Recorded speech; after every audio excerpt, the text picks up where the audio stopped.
On s'était mis ce projet ambitieux il y a un an, lorsque je suis arrivé.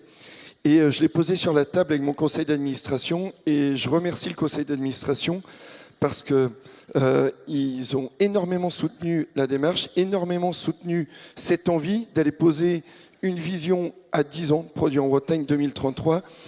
Je remercie aussi Delphine Rowe, qui, sur ce projet 2033, on avait cette attribution.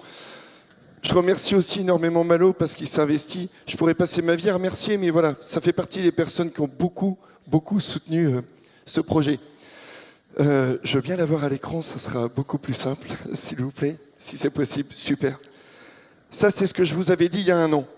C'est la dernière fois que je le ressors, mais vous voyez quand même comment même David Bowie est influencé par Produit en Bretagne.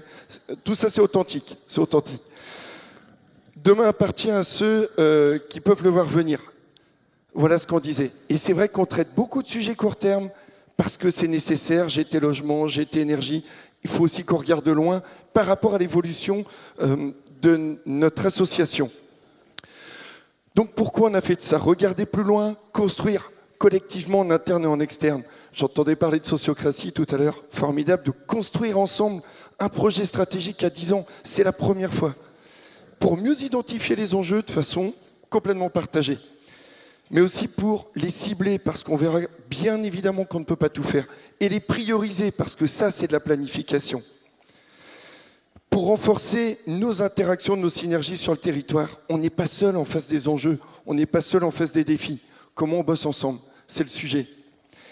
Et puis, pour relever les défis de Produit en Bretagne, mais relever les défis de la Bretagne. Et ça, c'est un élément qui était, pour moi, essentiel. L'une des dernières choses, c'est qu'on évolue au bout de 30 ans et chaque année, on va encore évoluer dans les 10 prochaines années. Il faut poursuivre cette mutation et surtout continuer d'éclairer. Voilà, ah oui, petite dernière chose quand même, fédérer tous nos membres autour de grands objectifs partagés. C'est ça la stratégie, c'est ça la RSE, c'est ça donner du sens. C'est éclairer et qu'on soit tous dans ces objectifs partagés. Alors en termes de méthodo, on a voulu que cette méthode soit collaborative, avec 3 maîtres mots. Le projet 2033 doit être collaboratif, ouvert et impliquant.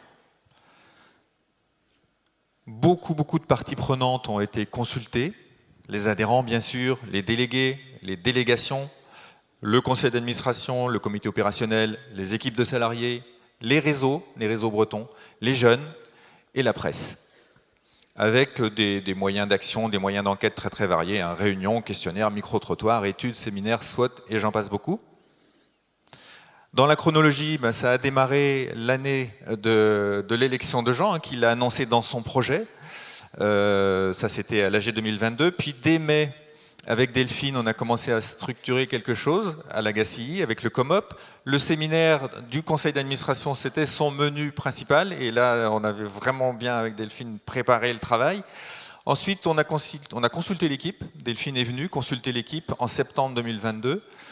Dans la foulée, on a lancé un questionnaire adhérent. Au passage, dans toute cette dynamique, il y a eu plus de 200 adhérents qui ont contribué, peu ou prou, à l'élaboration de ce qui va être présenté. En octobre, c'était la consultation des délégués, puis on s'est réunis en délégation départementale pour faire des pré-synthèses de ce qui avait été senti dans chaque délégation. Au COMOP de Dinard, première tentative pour rassembler toute la matière, et Dieu sait qu'il y en avait. Delphine a beaucoup souffert, mais elle l'a fait. En janvier, nous avons consulté les réseaux bretons, et puis on a terminé par le questionnement des jeunes, vous verrez sous quelle forme tout de suite. Alors on a reçu plein de propositions, c'est normal d'ailleurs, ça part dans tous les sens, et il fallait y mettre un petit peu d'ordre. Donc une première grille de sélection pour Produit en Bretagne, c'est celle-ci. Il y a des dossiers sur lesquels on doit être leader, il y a des dossiers sur lesquels on ne veut être que contributeur, il y a des dossiers sur lesquels on sera simple passeur, on transmet les infos, et il y a des dossiers sur lesquels on n'est pas concerné. Deuxième guide qui a permis de sélectionner un petit peu les axes, c'est notre plateforme de marque. Alors je la reprends parce que vous ne l'avez peut-être pas tous en tête, mais la raison d'être, c'est développer l'emploi et les compétences sur les 5 départements bretons. La mission, c'est Produit en Bretagne est un réseau qui accélère la transformation du territoire porte une dynamique économique et culturelle collective et développe la marque de référence de l'achat breton responsable, donc une mission à trois étages. Notre vision, nous voulons une Bretagne belle, prospère, solidaire, responsable et ouverte sur le monde. Et nos valeurs, l'engagement, l'ouverture, la solidarité et le sens du collectif. Alors, je vais, avant de passer la parole à Jean, vous montrer ce que nous disent les jeunes. Un petit peu, c'est un micro-trottoir, hein, c'est très léger, mais c'est pour avoir l'air du temps.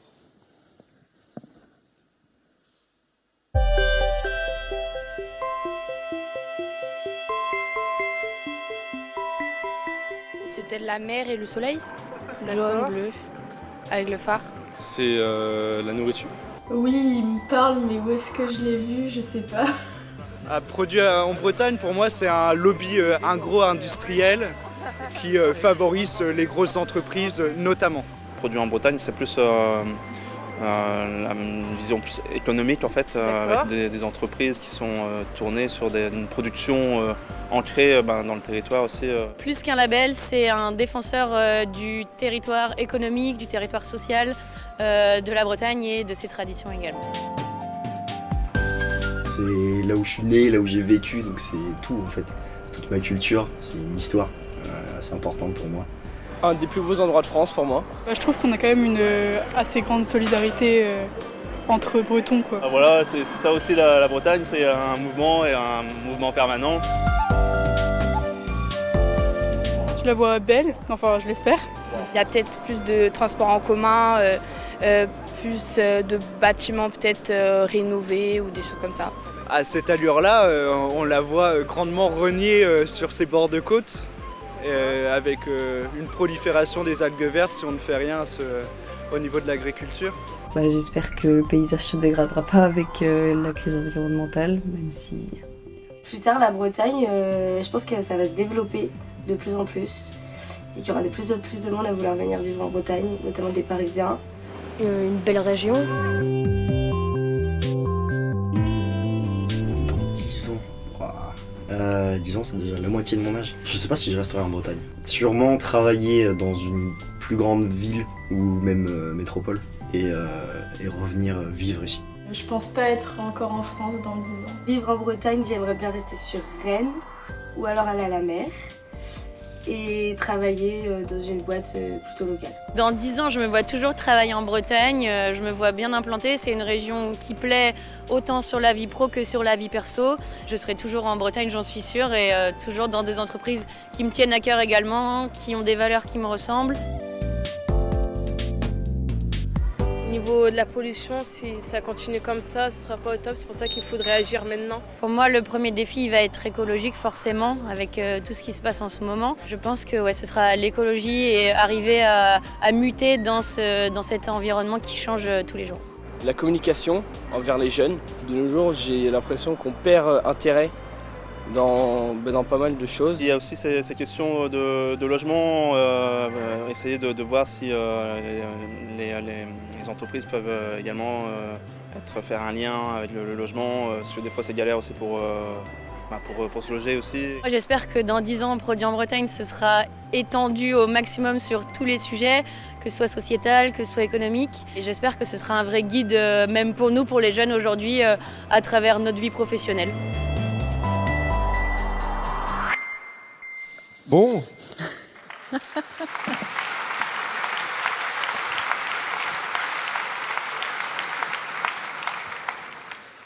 Bon, voilà, ça, c'est une toute petite partie de la matière que nous avons collectée globalement. Donc à un moment donné, il fallait bien la concasser, la compiler, l'ordonner, l'organiser, se donner du sens. 7 enjeux, c'est des enjeux, vous comprenez bien, des défis à 10 ans. Et derrière ces enjeux, des objectifs. Premier enjeu, en 2033, Produit en Bretagne renforce sa position de marque de confiance. C'est déjà le cas aujourd'hui, mais on n'a pas le droit de perdre ça de vue dans nos enjeux. En pérennisant la relation de confiance et en générant la préférence des consommateurs, toujours. L'équilibre est fragile, il ne faut jamais perdre ça de vue. Et devenir un levier d'attractivité, de compétences, de recrutement pour les adhérents. Oui, aujourd'hui, c'est un levier pour trouver des consommateurs, mais ça doit être effectivement demain un levier pour trouver encore plus de collaborateurs et de compétences. En 2033, Produits en Bretagne impacte fortement les préférences d'achat B2B en Bretagne et hors Bretagne. Je voudrais émettre un rêve, c'est que demain, le logo Produits en Bretagne apposé sur un festival, sur un livre, une maison d'édition, un cabinet d'études, etc., ait autant d'impact dans la préférence d'achat d'une entreprise B2B qu'a le logo sur une boîte de chips ou de gâteaux. Donc développer considérablement l'image multisectorielle services, culture et industrie de produits en Bretagne, développer le B2B au sein du réseau, et ça ne se fait pas en 3 jours, orienter la décision d'achat des entreprises bretonnes, mais aussi des entreprises françaises, vers nos membres. Voilà.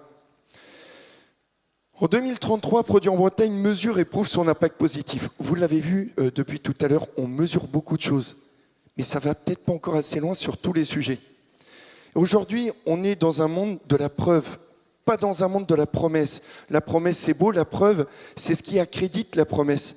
Donc, nous devons y travailler en définissant des indicateurs de mesure de l'impact positif. Aujourd'hui, nous sommes capables et fiers de dire que nous avons un impact positif, d'accord, et encore. Sur l'emploi, et encore. Combien, quoi, comment. Sur l'aspect social, comment. Sur l'aspect climatique, combien. Je veux qu'on mesure ça pour qu'on soit crédible, qu'on renforce la marque. Qu'on puisse aussi mesurer l'évolution de la part des achats B2B de nos adhérents en Bretagne. Je la fais rapidement. Une entreprise comme la mienne, quel est son pourcentage de fournisseurs bretons ou de part d'achat en Bretagne? Et si aujourd'hui je suis à 50% et que demain je peux monter maximum à 70%, il reste 20% de potentiel de valeur ajoutée à ce que je puisse injecter, moi, décideur économique, sur la Bretagne. Et puis, on peut rêver tous ensemble aussi de mesurer et objectiver le lien entre culture et économie, parce qu'il est tellement fort, mais il faudrait tellement pouvoir le mesurer pour que tout le monde s'en rende compte. En 2033, Produits en Bretagne construit la Bretagne, et Produits en Bretagne, s'il vous plaît, en associant les jeunes générations à toutes ces parties prenantes, non pas laisser les autres sur le côté, mais les autres sont déjà là, on est déjà tous là. Mais les jeunes, regardez ces jeunes, ce qu'ils nous disent, on ne leur parle pas suffisamment bien, même en tant que consommateurs, même en tant que très très très jeunes chefs d'entreprise, ou en tant que citoyens. On doit leur parler, on doit mieux les comprendre en tant qu'acteurs économiques, citoyens, consommateurs. On doit mieux dialoguer, et en utilisant les bons canaux, pas ceux que nous on utilise, ceux qu'eux utilisent. Et puis intégrer les jeunes générations dans nos processus de décision. Moi, j'en fais ce rêve-là pour Produits en Bretagne, et je pense très honnêtement, très humblement, qu'on serait certainement le premier réseau breton, peut-être même français, à intégrer les jeunes de façon peut-être un peu sociocratique dans notre processus de décision. En 2033, Produits en Bretagne s'est rapproché des territoires. Ben oui, il y a la Bretagne, ben oui, il y a 5 départements. Mais plus loin que ça, on voit bien que dans les départements, il y a encore des territoires. J'ai modifié la gouvernance de Produits en Bretagne. Nous pouvons certainement encore aller plus loin, peut-être avec une gouvernance partagée au sein de l'association, peut-être en impliquant encore plus les délégués départementaux, même en pouvant éventuellement renforcer les synergies entre l'équipe Produits en Bretagne sur le terrain, les délégations, les ateliers bretons de l'emploi, la BMA, qui peut-être fonctionnent en silo, c'est la faute de personne, et fonctionneront demain complètement en commun pour agiter les territoires. Voilà. Le 6e, c'est en 2033. Produits en Bretagne a développé les transversalités intercollèges. Tout ça, c'est aussi des demandes qui émanent de toute la matière récoltée. En développant la curiosité des adhérents au sein de l'association. Venez tous au colloque Culture et Économie, pas que des gens de la culture. Voilà, venez vous parler, comme le disait Steven tout à l'heure, même parfois entre confrères ou concurrents.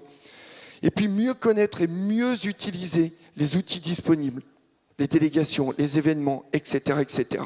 Ça, c'est pour la transversalité. Et j'ai mis un dernier rêve qui est ressorti également, et dont je pense que nous devons absolument nous inspirer. En 2033, Produits en Bretagne accélère la dynamique collective de transition pour la Bretagne. Si on veut toujours avoir un coup d'avance, alors il faut qu'on soit en veille. Si on veut toujours éclairer, alors il faut qu'on soit premier. Et si on veut regarder devant, alors il faut être déjà dans la prospective. Donc, pour moi, devenir davantage partie prenante dans la prospective, exprimer pleinement notre nature de laboratoire de transition pour la Bretagne, c'est clairement pour la Bretagne, et puis fédérer une dynamique collective interréseau, interorganisation pour mener les transitions, ce que nous commençons à faire avec tous les réseaux bretons de façon un tout petit peu plus formelle et globale que nous le faisions avant. Voilà les 7 enjeux à 10 ans, ça va se construire tranquillement, et je laisse d'ailleurs Malo.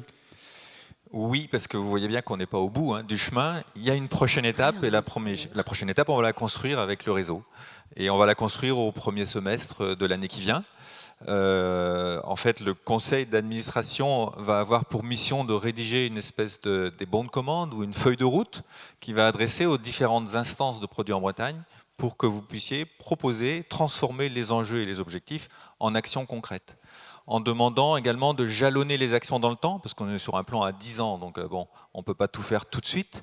Et puis en demandant également de proposer à chaque fois les indicateurs qui vont bien, puisqu'on voit qu'on est dans une optique où on veut mesurer davantage ce que l'on fait. Donc la prochaine étape, c'est tous ensemble.